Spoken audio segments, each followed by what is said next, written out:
Hello guys and welcome back to my channel सिर्फ IAS.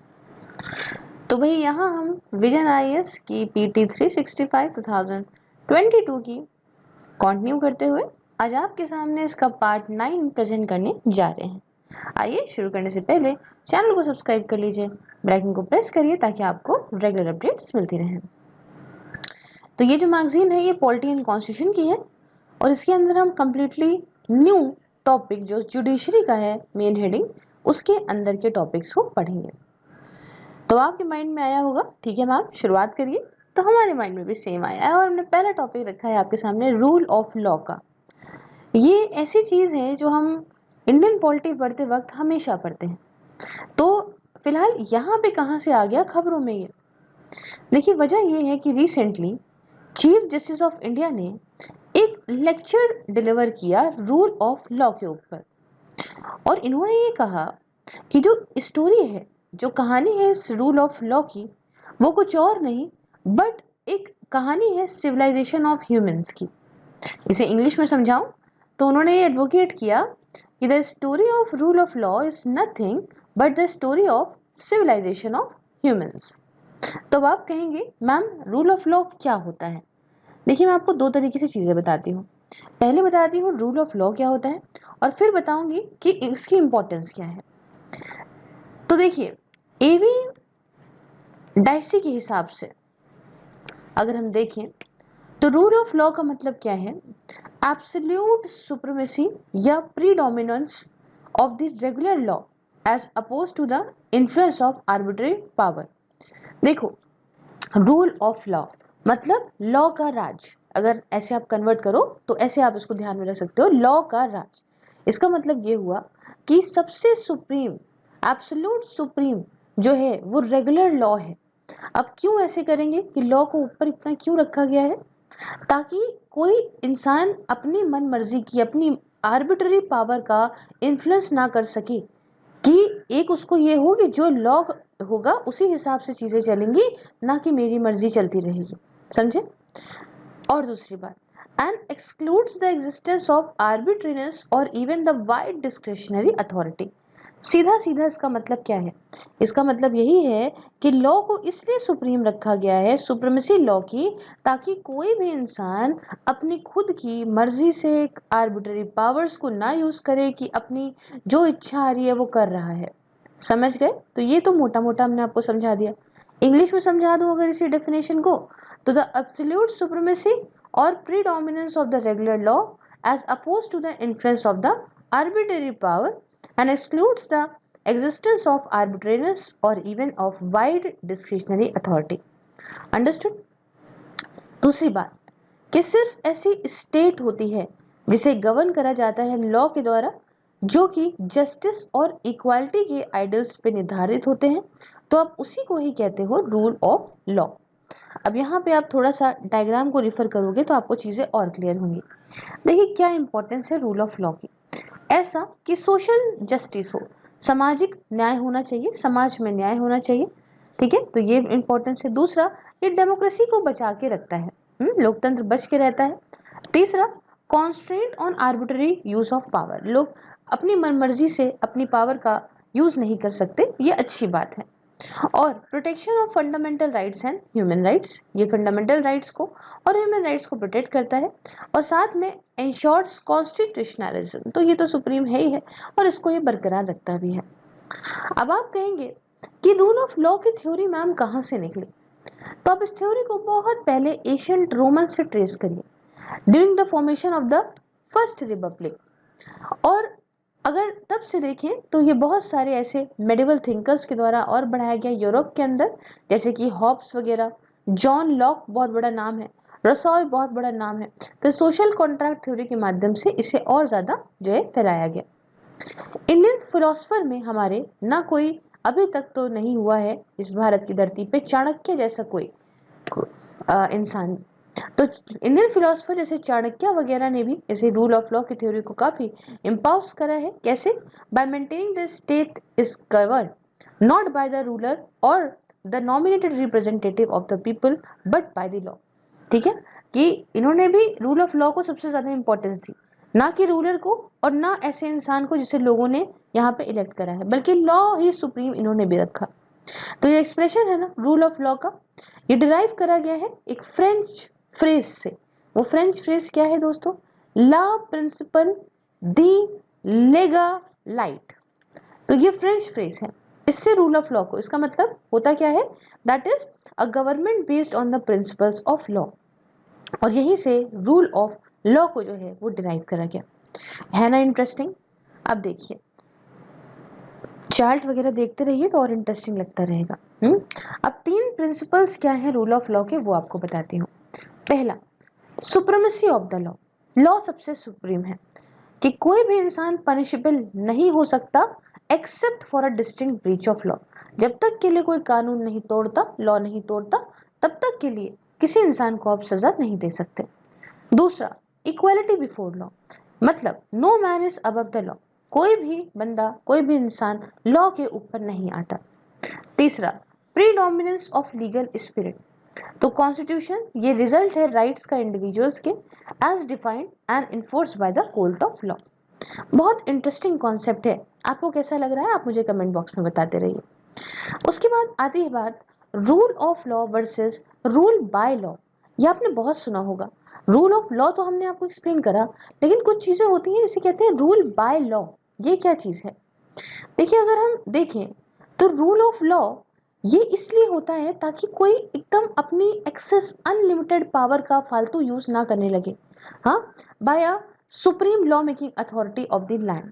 While जो rule by law होता है ना कि दूसरा वाला दोस्तों, ये लेड डाउन है by the supreme law making authority of the land. अब आप कहेंगे जरा सिंपल लैंग्वेज में बता देती मैं। देखिए सिंपली जो रूल ऑफ लॉ है, रूल ऑफ लॉ जो है ये ऐसा है कि जब लॉस को गाइड करा जाता है by the ideals like justice, equality.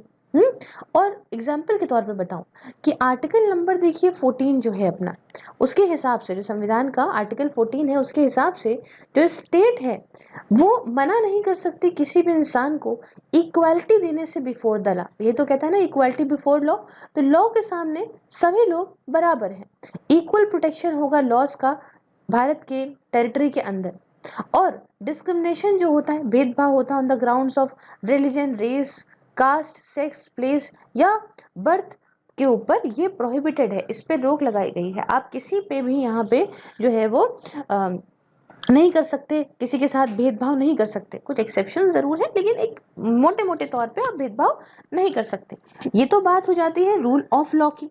ये आप देख रहे होंगे कि जो लॉ बनाया जाता है वो कैसे बनाया जा रहा है, इक्वालिटी और जस्टिस पे बेस्ड है। लेकिन अब एक दूसरा देख लीजिए, जो रूल बाय लॉ है, इसका मतलब हो गया can embody ethical as well as unethical laws भी हो सकते हैं इसके अंदर। फॉर एग्जाम्पल जो अपार्थाइड रिजाइम था साउथ अफ्रीका के अंदर, वो जस्टिफाइड था based on the enacted laws. तो रूल बाय लॉ का तो मतलब है जिसमें ज़रूरी नहीं होता है कि हर चीज़ जो है वो एथिकली हो, कुछ अनएथिकल लॉज भी बन सकते हैं। ठीक है, तो लॉ के माध्यम से सिर्फ रूल हो रहा है वहाँ पे। ये हो गई मोटे मोटे स्तर पे बात। अब यहाँ पे बात आती है कुछ इंपॉर्टेंट की प्रिंसिपल्स की। वो की प्रिंसिपल्स जो कि यहाँ पे एम्फेसाइज करते हैं द रूल ऑफ लॉ को। ओके, तो इसमें जो है वो पहला है, वो प्रिंसिपल है laws must be clear and accessible. मतलब लॉज जो हो वो एकदम क्लियर हो। क्लियर का मतलब पानी जैसा हो, बिल्कुल सिंपल, हाँ सिंपल हो, कुछ उसमें ऐसा एम्बिगुअस नहीं होना चाहिए। हाँ, हर चीज़ एकदम साफ हो, अनएम्बिगुअस लैंग्वेज में हो, जो लैंग्वेज आम इंसान भी समझ ले। दूसरी बात ये कि इक्वालिटी बिफोर लॉ, मतलब इक्वल जस्टिस मिलना चाहिए यहाँ पे, एक्सेस हो जस्टिस फॉर्म्स का। ये मेन कि सबको एक जैसा न्याय मिले, यही मेन चीज़ होनी चाहिए लॉ के अंदर, है रूल ऑफ लॉ के अंदर। तीसरी बात कि right to participate in the creation and refinement of law. और चौथा, स्ट्रॉन्ग इंडिपेंडेंट जुडिशरी। तो ये तो ज़रूरी ही है क्योंकि भाई लॉज जो इनैक्ट हो रहे हैं कॉन्स्टिट्यूशन के हिसाब से हैं, और कोई भी गड़बड़ी है तो जुडिशरी इसके लिए खड़ी हो। तो ये बात समझ गए होंगे आप कि की प्रिंसिपल्स हैं जो एम्फेसाइज करते हैं रूल ऑफ लॉ को। अब इस टॉपिक का ये लास्ट वाला सेगमेंट ये कहता है कि यहाँ पे rule of law and Indian constitution. तो रूल ऑफ लॉ और इंडियन कॉन्स्टिट्यूशन में क्या है भाई? देखिए, रूल ऑफ लॉ एक फाउंडेशनल पिलर है, हाँ, इंडियन कॉन्स्टिट्यूशन का, और अलग अलग प्रोविजंस में इंडियन कॉन्स्टिट्यूशन की इसको डाला भी गया है। तो जैसे कि आपको समझाऊं कि law, rule of law part है बेसिक स्ट्रक्चर का भी हमारे इंडियन कॉन्स्टिट्यूशन के, ये सुप्रीमेसी ऑफ कॉन्स्टिट्यूशन का भी है। आर्टिकल 13 भी प्रोवाइड करता है judicial review of law. Article 14 ensure करता है कि equality before law, equal protection of law होना चाहिए। आर्टिकल 21 हमारा कहता है कि check against arbitrary executive action, कोई अपनी मनमर्जी से तो नहीं कुछ कर रहा। और आर्टिकल 50 हमारा बोलता है separation of power between the legislature, executive and judiciary. ये बहुत इंपॉर्टेंट आर्टिकल है भाई। और आखिरी में बहुत इंपॉर्टेंट चीज जो आती है वो है इंडिपेंडेंट जुडिशरी। जुडिशरी किसी के अंडर नहीं है, इंडिपेंडेंट है। तो ये बहुत इंपॉर्टेंट बातें हमने करी रूल ऑफ लॉ के बारे में। अब हम यहाँ बात करने जा रहे हैं कंटेम्प्ट ऑफ कोर्ट के बारे में दोस्तों। हाँ, एक साथ समझ लेना, टॉपिक भी बढ़ से गिरा है, इसके साथ में इमेज भी आ गई है। तो ये कंटेम्प्ट ऑफ कोर्ट क्यों रहा न्यूज में, पहले आपको बताती हूँ।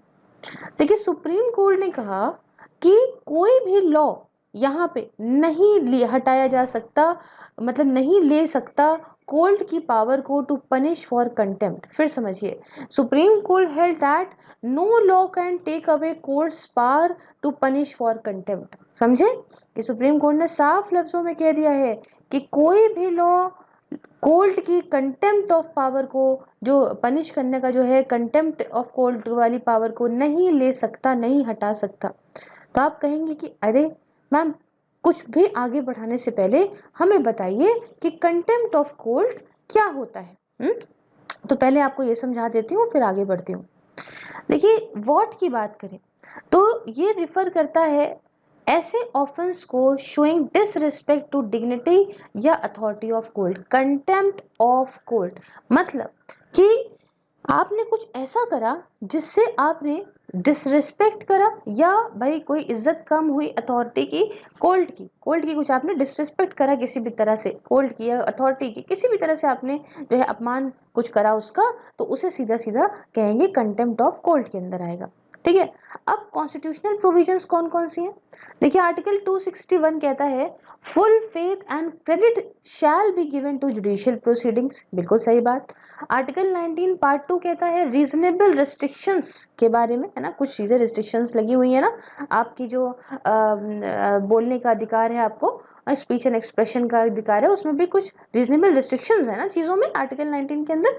तो ये, उसके बाद आर्टिकल 129 एंड 215 जिसमें सुप्रीम कोर्ट और हाई कोर्ट को पावर दी गई है कि वो पनिश कर सकते हैं कंटेम्प्ट के लिए। आर्टिकल 142 पार्ट 2 कहता है पावर्स दी है सुप्रीम कोर्ट को टू पनिश फॉर कंटेम्प्ट और सीक एनी पर्सन्स अटेंडेंस। एक बात याद रखिएगा, ये जितने भी आर्टिकल हैं दोस्तों, जहां पे भी आपने ये कॉन्स्टिट्यूशन के संविधान के जो आर्टिकल का चार्ट लगाया होगा उन सब में मार्क कर दीजिए, ये मेरी आपसे रिक्वेस्ट है। उसके बाद कॉन्स्टिट्यूशन प्रोविजन समझ गए, संविधान में कौन कौन सी प्रोविजंस है। उसके बाद लीगल प्रोविजंस की बात करते हैं। देखिए, कंटेम्प्ट ऑफ कोर्ट एक्ट 1971 ये डिफाइन करता है कंटेम्प्ट ऑफ कोर्ट को as constitution does not define it. ठीक है, इसमें डेफिनेशन इसने डिफाइन करा है कंटेम्प्ट ऑफ कोर्ट को। क्यों? क्योंकि संविधान में कोई डेफिनेशन नहीं है कंटेम्प्ट ऑफ कोर्ट की। दूसरा, civil contempt for disobedience of order. ठीक है, अगर मान लीजिए किसी ऑर्डर को के प्रति डिसओबेयंस मतलब नहीं किसी ने माना या ऐसा कुछ, तो सिविल कंटेम्प्ट होगी। क्रिमिनल कंटेम्प्ट कब होगा? जब आप स्कैंडलाइज करोगे कोर्ट को, या फिर आप इंटरफेयर कर रहे हो, या आपका इच्छा है, आप करना चाहते हो interference with the judicial proceedings, या 6 महीने का इम्प्रिजमेंट होगा, आपको 2000 रुपए का फाइन भी लग सकता है। And can not initiate contempt proceeding post 1 year expiry of alleged contempt. मतलब जैसे आपने आज कहा कि भाई इन्होंने कंटेम्प्ट ऑफ कोर्ट आज किया है, तो आज से सिर्फ 1 साल तक की वैलिडिटी है जब आप कंटेम्प्ट ऑफ कोर्ट लगा सकते हो। ऐसा नहीं कह सकते कि अरे वो तो 1.5-2 साल पहले उसने ऐसा किया था तो उस पर कंटेम्प्ट ऑफ कोर्ट लगा दो, ऐसा नहीं। सिर्फ जो भी करा गया है, डिसरिस्पेक्ट या जो भी करा गया है, उसके 1 साल के भीतर ही, जब से आपने इल्जाम लगाया है उसके 1 साल के भीतर ही आप ये कंटेम्प्ट ऑफ कोर्ट का ये कर सकते हो। और एक्सेप्शंस क्या है? एक्सेप्शन पहली तो यही है, फेयर और एक्यूरेट अगर रिपोर्टिंग हो रही है जुडिशियल प्रोसीडिंग्स की। दूसरा, अगर क्रिटिसाइज भी करा जा रहा है on the merit of judgment तो फेयर क्रिटिसिज्म होना चाहिए, फालतू में नहीं कुछ भी उल्टा सीधा बोलने लग जाओ। तीसरी बात कि मेनली डिफेमेटरी अटैक अगर जज पे है and not intended to interfere in proceedings, तो चलो एक है कि जज वगैरह कुछ कर रहा है तो एक उसके अंदर से एक्सेप्शन दिया है कि आप यहाँ पे सिर्फ एक डिफेमेटरी अटैक जज के ऊपर है, कोई इंटेंशन नहीं था प्रोसीडिंग्स में इंटरफेयर करने का। और 2006 की बात बताऊं तो एक अमेंडमेंट हुआ था, इंट्रोड्यूस हुआ था, है ना, कि truth as a valid defence if done in public interest. ठीक है, तो अभी कुछ भी है तो आप जो है ये है पब्लिक इंटरेस्ट में हुआ तो एक अलग की बात है। अब यहाँ पे आ जाते हैं, थोड़ा सा और आगे बढ़ जाते हैं दोस्तों। आइए थोड़ी बात और बताती हूँ मैं, मोर ऑन न्यूज़। अब इतना तो समझ गए कंटेम्प्ट ऑफ कोर्ट के बारे में और क्यों रहा न्यूज़ में, इसके बारे में भी। ये सुप्रीम कोर्ट ने कहा है कि कहीं कोई भी जो लॉ है वो ये पावर नहीं छीन सकता। अब बात आती है और न्यूज़ क्या रही। देखिए हुआ क्या था कि सुप्रीम कोर्ट ने यहाँ पे एक डिस्टिंक्शन को ड्रॉ करा, किसमें, बिटवीन आर्टिकल नंबर 142 और आर्टिकल नंबर 129 के बीच में। और ये कहा कि जो पावर है कोर्ट की पनिश करने को, कंटेम्प्ट के बेसिस पे पनिश करने की, वो एक कॉन्स्टिट्यूशनल पावर है जो आप नहीं ले सकते किसी हालत में। किसी भी लेजिस्लेटिव इनैक्टमेंट, किसी भी लॉ को लाके आप इस पावर को नहीं ले सकते। वह जो पावर होती है पनिश करने की किसी भी कंटेम्प्ट को of itself under article number 142 part 2, ये तो सब्जेक्टेड है to the provisions of any law made by the legislative enactment. तो यहाँ पे ऐसा कोई रिस्ट्रिक्शन नहीं है as article number 129 is concern, अगर बात करें तो इसलिए यहाँ पे इन्होंने ये चीज निकाली। आई होप आपको कंटेम्प्ट ऑफ कोर्ट अच्छे से समझ में आ गया होगा। नेक्स्ट टॉपिक हमारा है अपॉइंटमेंट ऑफ जजेस का। दोस्तों क्यों रहा न्यूज में, पहले तो आपको यही बता देती हूँ अपॉइंटमेंट ऑफ जजेस को लेके। देखिए फिलहाल क्या हुआ कि सेंटर ने अप्रूव कर दिए सारे ही 9 नेम्स जो रिकमेंड करे गए थे सुप्रीम कोर्ट की कोलेजियम के द्वारा for appointment to the supreme court, जिसके अंदर 3 विमेन जजेस भी आती हैं। बहुत बढ़िया बात। देखिए मामला क्या है फिलहाल ये जानते हैं। देखिए जब विमेन्स की बात करते हैं हम जुडिशरी के अंदर दोस्तों, तो पिछले 71 ईयर्स में हमने देखा कि सुप्रीम कोर्ट के अंदर अगर अपॉइंटमेंट देखें ना तो सिर्फ और सिर्फ दोस्तों 8 वुमेन जजेस का हुआ है। और स्टार्टिंग हुई थी फ्रॉम एम फातिमा बीवी, जो कि आपकी 1989 में पहली दफा बनी थी।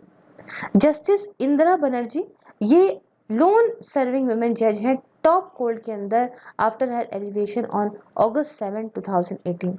तो ये समझिए क्या हालत चल रही है औरतों की इसके अंदर। हाँ, तो अब यहाँ पे एक टॉपिक आप देखिए कि अपॉइंटमेंट जजेस का हायर जुडिशरी के अंदर। देखिए आर्टिकल नंबर 124 पार्ट 2 जो है ना दोस्तों, और आर्टिकल नंबर 217 जो है ना संविधान का, वो गवर्न करता है अपॉइंटमेंट से जजेस के सुप्रीम कोर्ट के अंदर और हाई कोर्ट के अंदर। मतलब ये सुप्रीम कोर्ट के जजेस के अपॉइंटमेंट के लिए है और ये हाई कोर्ट के जजेस के अपॉइंटमेंट के लिए है। तो जो दोनों ही प्रोविजन दी गई है उनके अंदर प्रेसिडेंट के पास दोस्तों पावर होती है कि वो अपॉइंटमेंट कर सकते हैं, बट इसके लिए प्रॉपर कंसल्टेशन करते हैं ऐसे जजेस से सुप्रीम कोर्ट के एंड हाई कोर्ट के स्टेट्स के अंदर। एज प्रेसिडेंट जिनको सही लगता है उनसे पहले प्रॉपर कंसल्टेशन करते हैं। अब देखिए 3 केसेस में, है ना, अगर मैं बात करूं कि जिन्हें कैसे कहते हैं 3 जजेस केस, आप बहुत इस फेमस को सुनते होंगे 3 जजेस केस, सुना है कभी? हाँ, तो ये 3 जजेस केस जो हुआ थे, एक 1981 में हुआ था, एक 1993 में और एक 1998 में। इसमें सुप्रीम कोर्ट ने एक इवॉल्व करा कोलेजियम सिस्टम, किसको, जजेस को अपॉइंट करने को लेके। और अब आप कहेंगे कि मैम ये आपने जो वर्ड बोला कोलेजियम सिस्टम का, ये क्या होता है? देखिए ये सिस्टम होता है जहाँ पे कमेटी होती है चीफ जस्टिस ऑफ इंडिया की, 4 इसमें सीनियर जजेस होते हैं सुप्रीम कोर्ट और 3 मेंबर्स होते हैं दोस्तों हाई कोर्ट के। अगर मान लीजिए किसी हाई कोर्ट के जज का अपॉइंटमेंट हो रहा है तो हाई कोर्ट के मेंबर्स भी होते हैं। तो ये सारे लोग मिलके डिसीजन लेते हैं अपॉइंटमेंट से रिलेटेड एंड ट्रांसफर से रिलेटेड जजेस का सुप्रीम कोर्ट और हाई कोर्ट के अंदर। देखिए एक बार ये सुप्रीम कोर्ट की कोलेजियम ने रिकमेंडेशन दे दी तो उसके बाद सेंट्रल गवर्नमेंट ऐसे अपॉइंटमेंट को करती है 3 से 4 हफ्तों के अंदर, जब से वो कोलेजियम का डिसीजन पाती है। ठीक है, सरकार यहाँ पे कोलेजियम के इस रिकमेंडेशन को रिटर्न भी कर सकती है अगर इनको ऐसा लग सकता है कि मतलब क्या है क्या नहीं। बट अगर मान लीजिए फिर से ये कोलेजियम सरकार को वापस से भेज दे रिकमेंडेशन, तो सरकार दूसरी बार में बाउंड होती है, उसे मानना पड़ता है।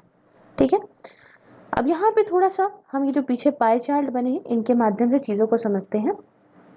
एवरेज सेक्स रेशियो जो जजेस का है लोअर जुडिशरी में, वहाँ आप देख सकते हैं मेल है ये ब्लू वाले और फीमेल है ये, मतलब 28% फीमेल है और 72% मेल है।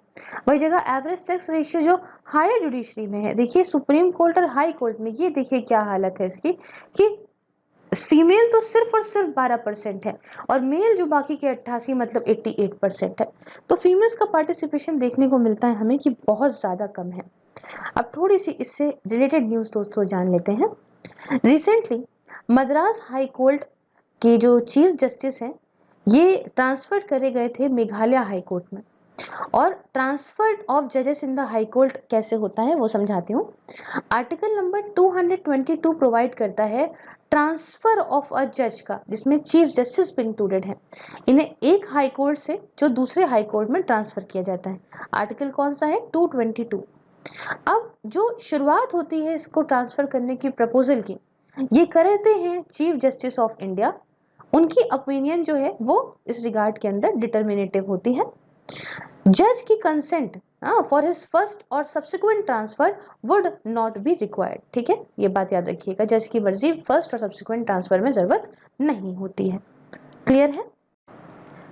उसके बाद संविधान के अंदर दोस्तों ये नहीं लिखा हुआ है कि किस बेसिस पे, किस ग्राउंड पे, किस प्रोसीजर के माध्यम से ऐसी पावर को एक्सरसाइज किया जाएगा।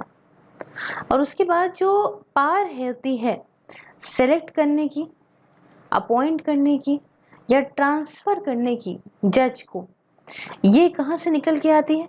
ये निकल के आती है फ्रॉम सुप्रीम कोर्ट के वर्डिक्ट से। यही जो 3 जजेस केस वाला वर्डिक्ट है इन्हीं से निकल के आती है। अलग अलग सुप्रीम कोर्ट के जजमेंट जो है ऑन द सब्जेक्ट ऑफ जजेस ट्रांसफर, इस बेसिस पे कुछ पॉइंट्स निकल के आए हैं, बताती हूँ मैं। जैसे पहला पॉइंट कि जज का जो ट्रांसफर है वो कोई प्यूनिटिव मेजर नहीं हो सकता।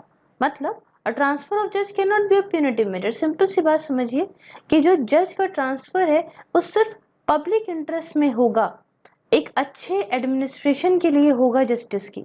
ये नहीं कि बदला लेना है और यहाँ से रुको अभी इसको यहाँ से हटाते हैं, ये ज़्यादा कुछ कर रहा है अपने मतलब के लिए, ये नहीं होगा। और ट्रांसफर जो है वो प्रेसिडेंट ऑर्डर करेंगे सिर्फ और सिर्फ इस बेसिस पे। किस बेसिस पे? On the basis of concurrence of CGI, that is chief justice of India, after effective consultation.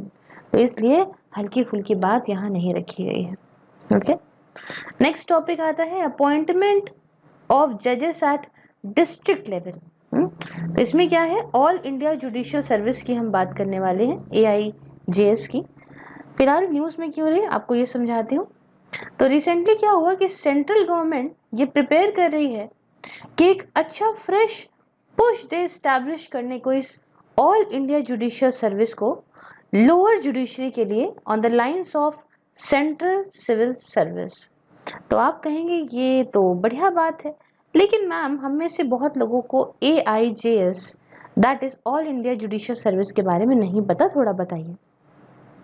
देखिए ये एक ऐसा इनिशिएटिव है ताकि जुडिशरी के अंदर रिफॉर्म ला सकें bye centralising the recruitment of जजेस at the level of additional district जज एंड डिस्ट्रिक्ट जज फॉर ऑल स्टेट्स। तो सेम तरीके से UPSC एक सेंट्रल रिक्रूटमेंट प्रोसेस कंडक्ट करेगी और अलॉट करेगी सक्सेसफुल कैंडिडेट को टू एग्जीक्यूटिव्स। जो जजेस होंगे लोअर जुडिशरी के, ये प्रपोज करे जाएंगे टू बी रिक्रूटेड सेंट्रली और असाइन करे जाएंगे ये स्टेट्स में। आज की डेट में अलग अलग हाई कोर्ट्स और स्टेट सर्विस कमीशन जो है वो एग्जाम होल्ड करती हैं रिक्रूट करने का जुडिशियल ऑफिसर्स को। क्लियर है? आइए थोड़ा सा आपको बैकग्राउंड बताती हूँ इस AIJS का। तो जो आइडिया था ना इस सेंट्रलाइज जुडिशियल सर्विस का, ये पहली बार 14th लॉ कमीशन की 1958 की report on reforms on judicial administration में लाया गया था। 42nd कॉन्स्टिट्यूशन अमेंडमेंट जो 1976 का हुआ, इसने अमेंड किया आर्टिकल नंबर 312 पार्ट 1 को, और जो एम्पावर करता है पार्लियामेंट को कि वो लॉज बनाए for the creation of one और मोर ऑल इंडिया सर्विस, जिसमें आपका AIJS भी आता है, कॉमन रहे ये यूनियन और स्टेट्स को। पर्पस क्या था इस अमेंडमेंट का? पर्पस इस कॉन्स्टिट्यूशन अमेंडमेंट का ये था कि इस बात को इंश्योर कराएं कि भाई यूनिफॉर्मिटी होनी चाहिए सिलेक्शन के स्टैंडर्ड में, और ज़्यादा से ज़्यादा ब्राइट और यंग टैलेंट लोगों को लाया जाए जुडिशरी के अंदर, ताकि एक अच्छा प्रॉपर ट्रायल हो और जस्टिस में तेजी हो, स्पीडी जस्टिस अवेलेबल करी जाए हर एक नागरिक को देश के अंदर। 2006 की बात है दोस्तों, parliamentary standing committee on personnel public grievances law and justice ने अपनी 15th रिपोर्ट में बैक करा idea pan India judicial service का। तो अब आप कहेंगे कि मैम जुडिशरी का क्या व्यू है इस AIJS को लेके? देखिए 1992 की बात है दोस्तों, सुप्रीम कोर्ट ने ऑल इंडिया जजेस association versus union of India में डायरेक्ट किया था सेंट्रल को कि आप यहाँ पे एक AIJS को एस्टैब्लिश करिए, सेटअप करिए। फर्दर इसका क्रिएशन कंसिडर और रिकमेंड करा जाएगा फर्स्ट नेशनल जुडिशियल पे कमीशन के द्वारा, जिसे हम लोग ज़्यादा अच्छी तरीके से जस्टिस शेट्टी कमीशन के नाम से जानते हैं।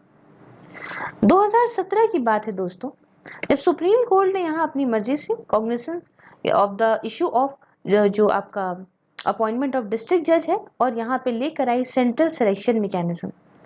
तो आप कहेंगे कि मैम आज का रिक्रूटमेंट मेथड क्या है डिस्ट्रिक्ट जजेस के लिए? देखिए दोस्तों, आर्टिकल नंबर 233 और आर्टिकल नंबर 234 जो संविधान के हैं हमारे भारत के अंदर, ये डिस्ट्रिक्ट जजेस के अपॉइंटमेंट से डील करते हैं और इन्हें स्टेट्स के डोमेन में पेश करते हैं। स्टेट्स के अंदर आते हैं ना। जो सिलेक्शन प्रोसेस है इसे किया जाता है स्टेट पब्लिक सर्विस कमीशन के द्वारा और कंसर्न हाई कोर्ट के द्वारा, क्योंकि हाई कोर्ट देखिए यहाँ पे हालांकि जुरिडिक्शन को एक्सरसाइज करते हैं over the sub ordinate judiciary in the state. Panels जो हाई कोर्ट जजेस के इंटरव्यू कैंडिडेट्स के हैं आफ्टर द, मतलब जो पैनल्स ऑफ हाई कोर्ट जजेस interview candidates after the exam and select them for appointment. तो सारे जजेस जो आपके लोअर जुडिशरी के होते हैं ना, up to the level of district जज, ये कैसे सेलेक्ट करे जाते हैं? ये सेलेक्ट करे जाते हैं through provincial civil services exam, है ना, तो provincial civil services judicial exam, PCSJ। आपने देखा होगा ना, PCSJ, इसे कॉमनली कहा जाता है as a judicial service exam. तो आपको कैसा लगा ये यहाँ तक का? हम नेक्स्ट वाले लेक्चर में पढ़ेंगे ट्रिब्यूनल्स के बारे में। अब यहाँ तक आ गए हैं तो लाइक शेयर सब्सक्राइब करे बिना बिल्कुल मत जाइएगा। इन PDFs को लेने के लिए आप मुझे सिर्फ IAS के टेलीग्राम चैनल पे ज्वाइन कर सकते हो। साथ में आप मुझे फॉलो करके प्रॉपर सिर्फ IAS के फेसबुक चैनल पे इन वीडियोस का आनंद ले सकते हो। साथ में इंस्टाग्राम पे आपको नई नई अपडेट्स, साथ में ट्विटर पे आप चाहें तो फॉलो कर सकते हैं मुझे। और मुझे सपोर्ट करने के लिए मेरे काम में ज्वाइन बटन को प्रेस करिए। सारे लिंक सोशल मीडिया हैंडल्स के डिस्क्रिप्शन बॉक्स में है। Follow me everywhere. Thank you so much for watching. Have a nice day. जय हिंद।